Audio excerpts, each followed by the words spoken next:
General everyone, स्वागत है आपका इंडियन डिफेंस न्यूज हिंदी के एक नए एपिसोड में।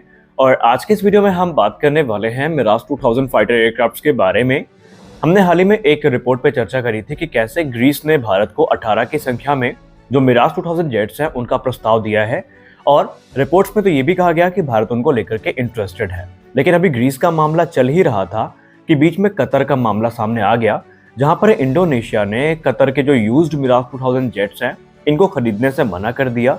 इंडोनेशिया के द्वारा ये कहा गया कि जो एयरक्राफ्ट की एज है, टेक्निकल स्पेसिफिकेशंस हैं, इन सारी चीज़ों को तो वो कंसीडर कर रहे हैं, लेकिन जब बात प्राइस की आती है तो वो उनको ओवर प्राइस लगता है एज के हिसाब से। तो उन्होंने इस पूरे डील को कैंसिल कर दिया है। उन्होंने कहा कि प्रीवियस जो भी डिस्कशन थे वो खत्म कर दिए गए हैं। अब जैसे ये रिपोर्ट सामने आती है, तुरंत कतर के मिराज 2000 जेट्स को भारत से जोड़ के देखना शुरू कर दिया जाता है, क्योंकि हम सब तो जानते हैं कि भारतीय वायुसेना अपने मिराज की फ्लीट को 2035 तक ऑपरेट करने वाली है। तो एक कॉमन सेंस ये है कि भारत स्पेयर पार्ट्स की तलाश करेगा, क्योंकि फ्रांस में ऑलरेडी मिराज 2000 के प्रोडक्शन को बंद कर दिया गया है, जिसका सीधा मतलब ये है कि आने वाले भविष्य में जो स्पेयर्स की समस्याएं हैं वो हमारे सामने हो सकती हैं। लेकिन सबसे बड़ा सवाल ये है कि क्या भारत वाकई कतर के इन जेट्स को एक्सेप्ट करेगा? क्या आपको पता है कि भारत ऑलरेडी एक बार इस प्रोग्राम से बाहर आ चुका है? तो क्या वापस भारत उस प्रोग्राम में जाएगा? और इससे जुड़े क्या एस्पेक्ट है जिन्हें हमें देखना चाहिए? क्या ये भारतीय वायुसेना के लिए वाकई वैल्यूएबल होंगे भी या नहीं, इस पर भी हम बात करेंगे। वहीं मिराज 2000 के लिए एक स्वदेशी मिसाइल को प्रपोज किया गया है, तो आइए देखते हैं कि क्या वो मिसाइल हमें मिराज 2000 में देखने को मिल पाएगी या नहीं। लेकिन यकीन मानिए, अगर वो मिसाइल मिराज 2000 का हिस्सा बनती है तो मिराज 2000 की जो BVR कॉम्बैट कैपेबिलिटी है, यानी beyond visual range combat capability है, ये बहुत ज़्यादा इन्हांस हो जाएगी। तो चलिए आज के इस रिपोर्ट में हम इन्हीं विषयों को डिस्कस करते हैं। दोस्तों, इस बात में कोई संदेह नहीं है कि भारतीय वायुसेना 2035 तक मिराज 2000 जेट्स को इस्तेमाल करना चाहती है, जब तक कि इनका कोई परफेक्ट रिप्लेसमेंट आ नहीं जाता, जैसे कि तेजस मार्क 2। अब ऐसे में इंडोनेशिया को लेकर की ये जो रिपोर्ट सामने आई है, इसने भारत का ध्यान आकर्षित तो किया जरूर होगा, लेकिन कुछ चीजें हैं जिन्हें भारत को पहले कंसीडर करना पड़ेगा।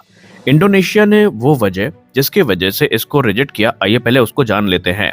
इंडोनेशिया की तरफ से ये कहा गया कि निस्संदेह ये मिराज 2000 काफी कैपेबल हैं, और उन्होंने ये भी कहा कि जो इनकी कैपेबिलिटी है, जो इनकी परफॉर्मेंस है, ये काफी अच्छी है। लेकिन जब बात इनके एज और इनके प्राइस को लेकर के आती है तो इंडोनेशिया अनकंफर्टेबल हो जाता है, क्योंकि 12 यूज मिराज 2000 के लिए जो प्राइस डिमांड करी गई थी वो तकरीबन $790 मिलियन की थी, और ये इंडोनेशिया के लिए अच्छा नहीं था, और इंडोनेशिया ने खुद को बाहर कर लिया। अब आपको बता दें कि ये जो कतर के मिराज 2000 है, ऐसा भी नहीं है कि बहुत ज्यादा पुराने हैं, क्योंकि इन्हें वर्ष 1997 में डिलीवर किया गया था। यानी मौजूदा कुछ एयरक्राफ्ट जो अभी भी ऑपरेशनल है मिराज 2000, उनकी तुलना में ये यंगर हैं। लेकिन फिर भी इनकी जो मेंटेनेंस कॉस्ट है, इनकी जो एज है, आने वाले समय में किसी भी वायुसेना के लिए सोचने योग्य बातें होंगी जो कि इनको कंसीडर कर रहे हैं, क्योंकि जाहिर सी बात है कि ये जो एयरक्राफ्ट हैं ये काफ़ी लंबे समय तक तो सर्विस में नहीं रह पाएंगे। एक समय ऐसा भी आएगा जब ये अपने टेक्निकल लाइफ को पूरी कर लेंगे, और ऐसे में इन सारी चीज़ों को कंसीडर करना बहुत ज़रूरी है कि क्या अगर इतनी कीमत दे के हम इनको खरीद रहे हैं तो उतनी वैल्यू हमें मिल भी रही है या नहीं। अब भारत के एक्सपीरियंस की बात करें तो भारत ने खुद के मिराज 2000 फाइटर जेट्स को ऑलरेडी अपग्रेड करने की प्रक्रिया 2011 में शुरू कर दी थी, और एक रिपोर्ट के हिसाब से लगभग सभी मिराज 2000 फाइटर एयरक्राफ्ट अब तक अपग्रेड किए जा चुके हैं, जहां पर उन्हें नया मिशन कंप्यूटर मिला, नया एवियोनिक्स मिला, अपग्रेडेड कॉकपिट मिला, हेलमेट माउंटेड डिस्प्ले सिस्टम मिला, नई मिसाइल्स मिली। तो यहाँ पर भारत के लिए ये चीज़ें बड़ी तो नहीं होंगी, भारत इनको अपग्रेड कर लेगा, लेकिन प्राइस भारत के लिए भी एक फैक्टर होगा ज़रूर, क्योंकि ऑलरेडी भारत एक बार पहले भी इसी फैक्टर की वजह से इस प्रोग्राम को छोड़ चुका है। भारत पहले भी बात करने गया था, लेकिन प्राइस टैग और जो एज कंसर्न है, उन्होंने भारत को इस प्रोग्राम से बाहर आने के लिए विवश किया था। हालांकि रिपोर्ट्स की बात माने तो एक्सपर्ट्स ये कहते हैं कि अगर ये एक रीजनेबल प्राइस में भारत को दिए जाते हैं तब तो भारत इनको कंसीडर कर सकता है, लेकिन अगर ये ओवर प्राइस्ड रहते हैं तो भारत को इन्हें कंसीडर करने की जरूरत नहीं है, क्योंकि ऑलरेडी भारत को मिराज 2000 का एक और ऑफर ग्रीस से मिल चुका है, और ये ऑफर ज्यादा प्रॉमिसिंग नजर आता है। ऐसा क्यों है, आइए जान लेते हैं। दरअसल ग्रीस इस समय तकरीबन 18 की संख्या में जो मिराज 2000 EGM जेट्स हैं और BGM जेट्स हैं, इनको कह सकते हैं बेचने के लिए तैयार है। इन्हें जनवरी 2022 में रिटायर किया गया था, और ग्रीस का ये दावा है कि अभी भी इनमें बहुत सारी टेक्निकल लाइफ बाकी है, और जो देश इनको खरीदेगा वो इन्हें 2030 के बाद तक काफी आराम से ऑपरेट कर सकेगा। और रिपोर्ट्स में तो ये भी दावा किया गया है कि भारत ने ऑलरेडी अपना जो इंटरेस्ट है ये व्यक्त किया है, तो आने वाले भविष्य में अगर कोई डील साइन की जाती है तो उसमें कोई ताज्जुब नहीं होगा, क्योंकि भारत को इस समय इन फाइटर जेट्स की जरूरत है।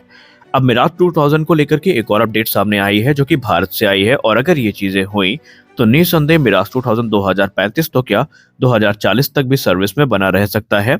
और वो क्या है, आइए जान लेते हैं।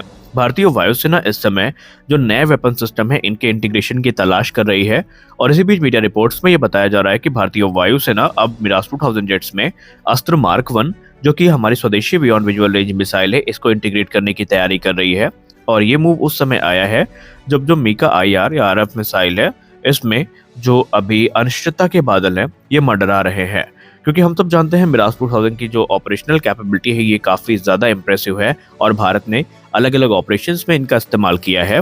लेकिन बीतते समय के साथ जो टेक्नोलॉजीज हैं ये पुरानी हो रही हैं और भारत को एक परफेक्ट रिप्लेसमेंट चाहिए। इसके लिए भारत ने पहले ही जो मीका नेक्स्ट जनरेशन है इसकी मांग करी थी, लेकिन रिपोर्ट्स पे ये कहा जा रहा है कि जो डसाल्ट एविएशन है अभी उसको कंपैटिबिलिटी को लेकर के काफी ज्यादा अनिश्चितता है। यानी खुद जो डसाल्ट एविएशन है वो MBDA से बात कर रही है। MBDA आपको बता दे कि यूरोपियन मिसाइल मैन्युफैक्चरर है जो कि मीका मिसाइल का निर्माण करती है, और अभी कंपैटिबिलिटी को लेकर के चीजें अनक्लियर हैं। लेकिन माना जा रहा है कि अगर मीका नेक्स्ट जनरेशन मिसाइल का इंटीग्रेशन सक्सेसफुल हुआ तो ये मीका की तुलना में लगभग डबल रेंज ऑफर करेगी। लेकिन अस्त्र को लेकर के एक और चीजें हैं कि अस्त्र को अगर वाकई इंटीग्रेट करना है तो या मिराज 2000 के कंपैटिबल बनाना है तो बहुत ही केयरफुली जो मॉडिफिकेशंस हैं वो करने पड़ेंगे, क्योंकि आपको बताना चाहेंगे इससे पहले भारत ने जो मीटियोर मिसाइल है जो कि दुनिया की जानी मानी घातक BBR मिसाइल्स में गिनी जाती है उसके इंटीग्रेशन की बात भी भारत के द्वारा की गई थी।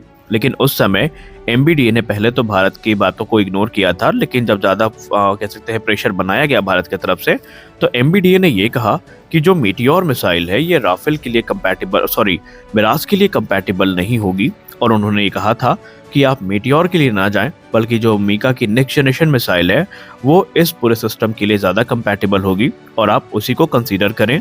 वहीं भारतीय एक्सपर्ट्स का ये मानना है कि अगर ये मिसाइल किसी भी प्रकार से मिराज 2000 जेट्स में आ जाती है, हम बात कर रहे हैं अस्त्र मार्क 1 की, तो इससे निसंदेह मिराज 2000 की जो BBR कॉम्बैट कैपेबिलिटी है ये काफी ज्यादा इनहेंस हो जाएगी और 2035 तक ये एयरक्राफ्ट आराम से ऑपरेशनल बने रहेंगे।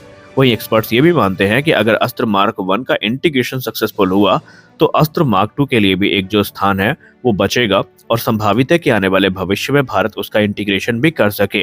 लेकिन आपको बता दें ये सारी चीजें इस समय अंडर कंसिडरेशन है या फिर अंडर डिस्कशन है, इस पे कोई ऑफिशियल निर्णय अभी तक सामने निकल के नहीं आया है, इसलिए हम पुख्ता तौर पे ये नहीं कह सकते कि अस्त्र में देखने को मिलेगी। लेकिन अगर मिल जाती है तो ये चीजें भारत के हित में होंगी और भारत को इस प्रोग्राम से पीछे हटने की जरूरत नहीं है। रही बात अब फाइनल अपने कह सकते हैं एक निष्कर्ष की कि भारत कतर से जेट खरीदेगा या नहीं, ग्रीस से खरीदेगा या नहीं, अस्त्र लगेगी या नहीं, तो आपको बता दें कि कतर के केस में भारत का कोई ऑफिशियल स्टेटमेंट अभी नहीं आया है, ये सब मीडिया अपडेट्स हैं। लेकिन अगर हम ग्रीस की बात करें तो यहाँ पर ये चीज़ें लगभग कंफर्म है कि भारत इन जेट्स को खरीद रहा है। वहीं अस्त्र मार्क 1 की बात करें तो अंडर कंसिडरेशन है, अगर डसाल्ट एविएशन राजी होता है तो ये चीज़ें हमें देखने को मिलेंगी। तो आज के इस वीडियो में बस इतना ही, मिलते हैं अगले वीडियो में, तब तक के लिए जय हिंद।